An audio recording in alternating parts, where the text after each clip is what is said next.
I remember the first weeks of the Pacific War as if they were carved into my bones, burned there by the terror of a sky we no longer controlled. It was December 1941, the heat thick over the Philippines, the air pulsing with the distant hum of engines we could not outrun and could not outfight. Dawn had barely lifted when the first Zeros came in low over the palm fronds, their wings catching the early light like knives. I was standing beside my battered Wildcat, the metal skin already warm under my hand when the alarms cut through the base like a blade. By the time I reached the cockpit, the Japanese fighters were already diving, turning, climbing with an effortless grace I had never seen before. Their engines howled with a precision that felt almost cruel, and within minutes the sky was filled with spirals of black smoke rising from aircraft that had been ours only seconds earlier. The truth settled on us slowly, painfully as the weeks wore on. In the Dutch East Indies, we tried to fight back, tried to climb with them, turn with them, match their impossible range, and every time the Zero reminded us who ruled the sky. It could twist inside any maneuver we attempted, its wings bending into razor-sharp arcs that our Wildcats simply could not follow. We flew knowing we were slower, heavier, blind in the turns, and when we saw them glinting above the clouds, our stomachs dropped because we already knew how the fight would end. I lost friends in those opening months, good men with steady hands and calm nerves, men who vanished into the sea in spirals of smoke because their machines could not save them. In the Solomons, the fear deepened. The Zero seemed to materialize from sunlight and cloud, coming down on us with a kind of predatory joy. Every duel felt like stepping into a narrow corridor where they could see every weakness in the walls. We learned to dive away, to force speed where maneuver failed, to pray the Wildcat's rugged frame would hold as gravity tore us from their claws. But even then, even in those rare escapes, the truth pressed on us like a weight no cockpit could contain. The Zero was not a myth. It shaped every decision we made, every tactic our commanders scribbled onto maps, every long night when we lay on our backs staring at metal ceilings and wondering how much longer we could keep flying toward an enemy whose machine outclassed everything we had. Yet even in those darkest days, when the Pacific was a blue graveyard and our confidence lay somewhere beneath the waves, a whisper began to move among us. Quiet, uncertain, almost unbelievable. Something had happened far to the north, something small, accidental, almost forgotten. But those who spoke of it lowered their voices as if sharing the secret of a shift in the wind. And none of us could imagine then how that one strange accident would begin to crack the Zero's throne in the sky. It was weeks before the rumors reached us, carried from squadron to squadron by men who spoke as though they barely believed their own words. I was stationed on a humid island airstrip carved out of jungle, the air thick with the smell of fuel and rotting vegetation, when I first heard someone mention a Zero that hadn't vanished into the sea after its pilot fell. At first I dismissed it as another desperate tale born from frustration and too many empty bunks. But the story persisted, gaining detail with every retelling until it no longer felt like wishful thinking, but the echo of something extraordinary. The tale began far from any battlefield, on a fog-wrapped island in the Aleutians, where a young Japanese pilot, only 19 they said, misjudged his approach during an attack run and clipped the ridge of a hill. His Zero skidded across volcanic rock, bounced once on the frozen earth, and came to rest in a shallow gully as silent as a discarded blade. The pilot died instantly, his body thrown clear, but the aircraft remained astonishingly intact. Winds whipped across the tundra, burying its silver skin beneath a shifting coat of mist and grit until it became just another ghostly shape on a desolate shore. For 3 weeks it lay there untouched. No soldiers, no scavengers, no curious fishermen, just the restless fog moving over metal that should never have survived the crash. The island was remote, barely more than a forgotten outpost, and the Zero might have remained there forever if not for a stroke of luck. A Navy patrol plane flying low through a gap in the clouds spotted a glint that did not belong to rock or ice. The pilots circled, fighting turbulence and the threat of sudden whiteout, until the truth revealed itself. A pristine Mitsubishi A6M Zero lying intact on American-held ground. The urgency that followed was like a wire pulled tight. A team was assembled, mechanics, sailors, 2 officers who had studied enemy designs by lamplight, and they landed on that frozen beach in a spray of seawater and biting wind. I heard first-hand accounts from men who helped drag the aircraft down from the slope. They spoke of numb fingers clawing at metal, of boots slipping in gravel, of working in silence broken only by the distant cough of surf and the low moan of the wind. And when they reached the pilot's body, they buried him with a soldier's dignity, despite everything he had been trained to do to them. No one laughed, no one spit, no one spoke his name. In death, he was just another young man caught in a war too large for him to understand. The recovery took days. The Zero was lashed to sleds, pulled by hand and winch to a transport barge waiting in freezing water that soaked through every layer of clothing. Every man who touched that aircraft understood, even if dimly, that he was holding something priceless. The miracle was not simply that the Zero had survived, but that it had fallen into our hands at a moment when we were still searching blindly for a way to fight it. When the barge finally pushed off, carrying the enemy fighter southward under a shroud of fog, word spread quietly through the fleet. I remember lying in my bunk that night, staring at the darkness and imagining that captured machine resting in American hangars, its secrets unfolding under electric lamps and careful hands. None of us dared hope too loudly, but something stirred in us, a feeling small and fragile, like the first breath after nearly drowning. And as the Zero sailed toward the mainland, toward men who would test its limits and expose its truths, we sensed that the balance in the Pacific had begun, very faintly, to tremble. I was transferred stateside for a brief rotation not long after the captured Zero arrived, and by a turn of fate, I found myself close enough to witness the transformation from myth to machinery. The hangar where they kept it was always dim, always humming with quiet industry, its high rafters echoing with the clank of tools and the murmur of engineers who spoke as if discussing a sleeping predator. When I first stepped inside, the aircraft stood on its slender landing gear like some uncanny bird of prey, its pale skin patched where the crash had bruised it, its lines deceptively delicate. For months it had haunted our imaginations, a phantom seen only through gun sights and fire-smudged cockpit glass. Now it was here, solid, still, no longer an illusion, but a thing we could touch. From the beginning, the test program was relentless. They flew it every day, sometimes twice a day, under conditions meant to replicate the chaos of combat. I stood on the flight line during many of those trials, watching the Zero leap forward with a startling lightness that made every American aircraft beside it look clumsy by comparison. But as the flights wore on, the mystique began to crack. The engineers took notes obsessively, their clipboards filling with numbers and diagrams that told a story far more complicated than the legend we had built around the machine. The first real revelation came during high-speed maneuvers. At over 200 knots, the Zero's ailerons stiffened like wooden planks, robbing the pilot of the finesse that made the aircraft so fearsome at low speeds.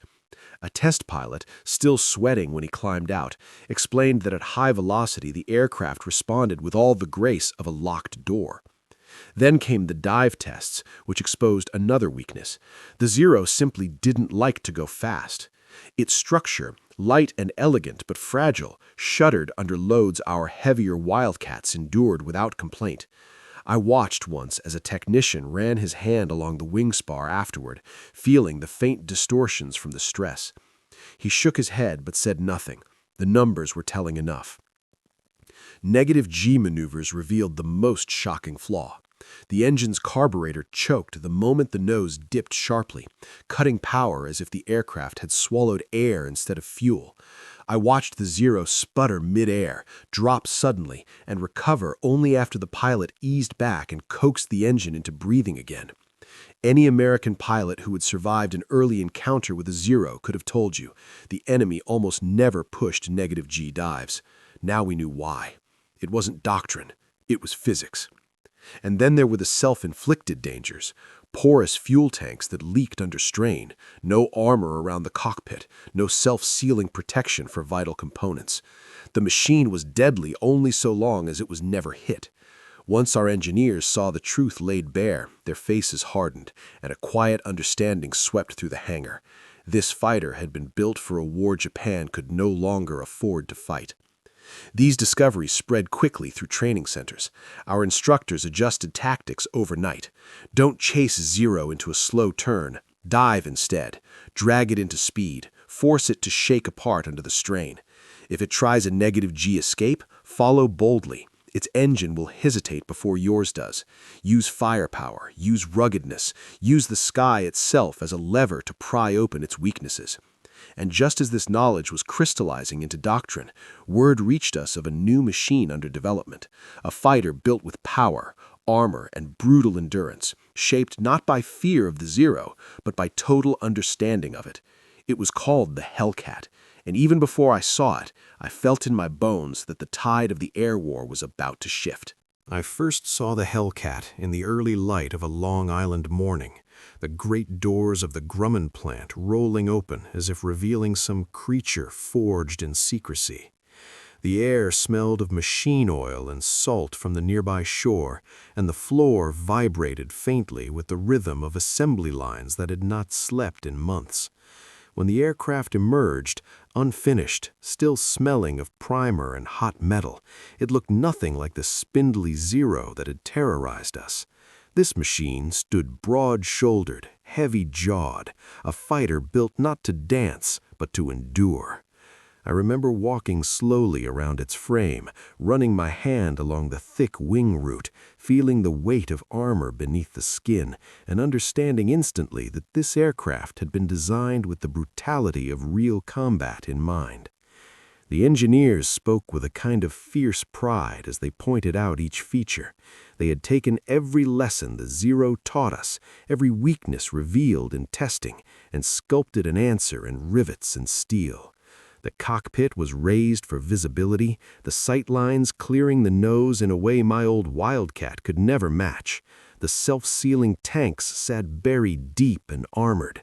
The 650 caliber Brownings, 3 in each wing, gave it a bite that felt almost unfair compared to the delicate guns of our enemy. But the heart of the machine was the Pratt & Whitney R2800, a massive twin-row radial that growled even when shut down. When they opened the cowling, I could feel heat radiating from the engine block like a living presence, a promise of raw power no Zero could hope to match. Test flights were a revelation. The first time I strapped in, the cockpit felt spacious, deliberate, almost comforting in its solidity.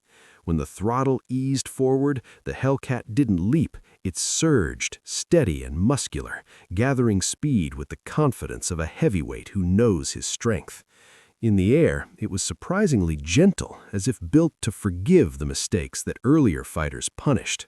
I rolled, climbed, stalled, recovered. The aircraft responded with a patience I'd never known in a frontline fighter.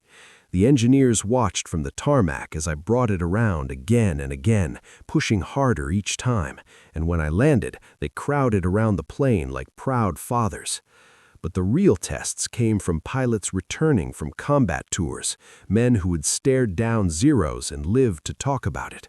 I watched them take the Hellcat into the sky with a mixture of skepticism and hunger, and when they climbed out, their faces told the story before their words did. This was the machine we had been waiting for, a fighter that could dive past a Zero and keep control, that could take hits without catching fire, that could climb with authority and turn with confidence when flown with energy. It didn't need to match the Zero's fragile agility, it simply had to outlast it, outpower it, impose itself on the fight. Production ramped up with a fury I had never seen. The plant roared day and night, the parking lot overflowing with workers whose uniforms smelled of sweat and aluminum dust.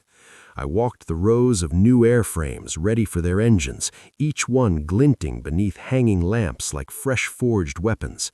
The sense of purpose was electric. Everyone knew this aircraft would carry young men into battles that could decide the fate of the Pacific. I was there the morning the first squadron of Hellcats lifted off in formation, their silhouettes rising against the rising sun in perfect symmetry. Standing on the runway, the vibrations of their engines humming through my boots, I felt something I hadn't felt since before the war began. Not confidence exactly, but a steadying certainty. For the first time, we had something that could meet the Zero head-on. And as the blue waves of the Pacific waited beyond the horizon, I knew the sky was about to become a very different battlefield. The first time I took the Hellcat into combat, the Pacific spread beneath us in a sheet of endless blue, the type of morning that made war feel like an insult to the perfection of the world below. We were flying toward Wake Island, our new machines gleaming under the sun, when the call crackled through the headset. Contact, high and east. I felt my pulse rise in a familiar rhythm, the same dread that had haunted us since the early days. But this time, something inside me held steady. I pushed the throttle forward, feeling the R-2800 surge like an awakening giant, and the Hellcat began to climb in a way the Wildcat could never dream of. The Zeros came down in their elegant, predatory spirals, their silver wings flashing like they always had. But now I met them in a climb instead of diving away, and for the first time, the advantage was ours. The fight broke open fast. One Zero tried to cut across my nose, expecting me to lose lift in a steep turn the way we always had. But the Hellcat held its line, heavy but obedient, and my guns ripped through his fuselage in a burst so sudden he simply folded out of the sky. Another came at me head-on, banking sharply in that tight, taunting curve their pilots had mastered. But when he poured on speed to scissor away, I matched him in a dive, the airframe shuddering but holding true. I watched his wings tremble as the strain mounted, saw him break off the dive long before I had to, his aircraft protesting at speeds mine absorbed without complaint. When I pulled up through the slipstream, trailing smoke from his failing engine, I realized with something close to awe that the Hellcat didn't just match the Zero, it dominated it when flown with purpose. As weeks turned to months, we carried this new confidence across the Pacific. At Rabaul, they rose in swarms against our carriers, their formations swirling like hornets above the volcanic ridges, but the Hellcats met them with brutal precision. I remember diving through scattered clouds, flames licking off an enemy engine below me, the smoke trailing like a long black ribbon through the humid air. We had firepower they could not withstand. A single burst from our 650 caliber guns tore apart their light frames, shredded their wings, burst their unarmored fuel tanks into flames that spiraled down to the jungle floor. Tarawa was the same, ferocious attacks by desperate pilots, but every time we matched them in speed or angle, their machines revealed the fragility we had learned to exploit. And then came the Battle of the Philippine Sea, the moment the sky itself seemed to change allegiance.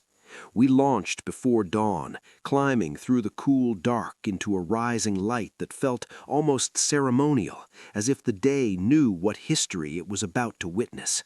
Radar warned us before our eyes could, waves of Japanese aircraft sweeping toward the fleet, hundreds of them, the remnants of an air arm that had once ruled the Pacific. We climbed to intercept, our engines thundering in unison, and as the enemy broke through the clouds, the fight erupted into something that felt mythic. I saw the first wave fall apart before it even reached our carriers. Hellcats dived into the formation like steel fists, tearing open their ranks. I watched McCampbell, calm as ever, slice through enemy fighters with surgical precision. One burst, another, a third, until 7 Zeros fell in minutes beneath his guns. Another pilot, Brannan, scored 6 before the hour was out. Everywhere I looked, Japanese planes spiraled down in smoking trails that scarred the blue horizon. Their pilots flew bravely, but too many were inexperienced boys thrown into cockpits to replace men who had died years earlier. They flew straight when they should have turned, fled when they should have climbed, hesitated in moments where hesitation meant death. By the end of that day, they called it the Great Marianas Turkey Shoot, though the name never sat right with me. There was nothing easy about watching an entire air force dissolve in front of you, nothing joyful in witnessing the moment a nation's wings are broken forever. But I knew, as I watched the last stragglers fall away from our formation, smoke trailing behind them like fading memories, that the balance had shifted completely. The hunters of yesterday had become the hunted, and the sky over the Pacific now belonged to us. Years later, when I walk through the wide halls of museums where sunlight drapes itself across polished wings and restored engines, I sometimes pause before the Hellcat exhibits and feel time collapse into itself. The blue paint gleams brighter than it ever did on the flight deck, the metal unscarred by salt and fire. And in that quiet stillness, I hear echoes of men calling out bearings, the rattle of a .50 caliber guns, and the distant thrum of an ocean that swallowed too many of our rivals. The Zero stands in museums too, restored, respected, admired for its beauty, but no longer feared. Its slender frame tells the truth with painful honesty. It was a weapon forged for the first act of a long war, too delicate to survive the final ones. After the Philippine Sea, the Japanese air arm was not merely weakened, it was undone. Their veteran pilots, the men who had once danced around us in the opening months of the conflict, had largely vanished into the sea or the jungle, replaced by recruits trained in haste, often with only a handful of flight hours. Their new aircraft designs could not outpace the realities of a crumbling industrial base. Fuel was scarce, training was rushed, engines failed under strain, and their airfields became graves for machines that never found the sky strong enough to hold them. The Hellcat, meanwhile, seemed almost tireless. I flew missions across the last 2 years of the war, from escort duty to interception to ground attack, and each time I felt the same steady reliability in the controls, the same confidence in its structure. It was an aircraft built not only to fight, but to endure. Over time, I learned its numbers as intimately as the pulse in my own wrist. More than 12,000 Hellcats built, nearly 75% of all Navy air-to-air victories credited to this single design, a kill-to-loss ratio of 19-1, numbers so lopsided they almost defy belief, yet I saw the truth of them in the smoke columns rising from burning enemy aircraft and the empty ready rooms aboard Japanese carriers that never returned from the fight. But the victory came with a heaviness I carry to this day. As the Japanese grew desperate, they turned to kamikaze tactics, young men strapped into aircraft with barely enough training to land, let alone fight. I watched them come in with unwavering trajectories, engines screaming, wings trembling as they plunged toward our ships. Shooting them down never felt like triumph. It felt like tragedy wearing the mask of war. The Hellcat was the last line between those desperate pilots and the decks crowded with our own men. And though we succeeded more often than not, the weight of those missions still settles quietly in my chest some nights. When the war ended, I returned home with my squadron's logbooks full of numbers, sorties flown, hours logged, victories claimed. But it's the unrecorded memories that linger most vividly. The handshake of a mechanic who kept me alive with his tireless work, the exhausted grin of a wingman after a mission that should have killed us both, the moment I stepped off the carrier onto American soil and finally understood the distance between survival and loss. Decades later, standing in the hush of a museum, I I trace my fingers along the curve of a Hellcat's wing and feel those memories stir. The aircraft is immaculate now, its skin polished to a shine, its guns silent, its engine resting like a quiet heart. Visitors walk past without knowing that this machine once tipped the balance of a world at war, that inside its cockpit, generations of boys became warriors, and then, if they were lucky, became old men. The Hellcat didn't win the war alone. No single machine ever could. But it broke the spell of zero supremacy, shattered the illusion that had once darkened every horizon over the Pacific, and gave us the sky back when we needed it most. And as I step away, leaving the aircraft to its stillness, one truth follows me like a closing line whispered across time.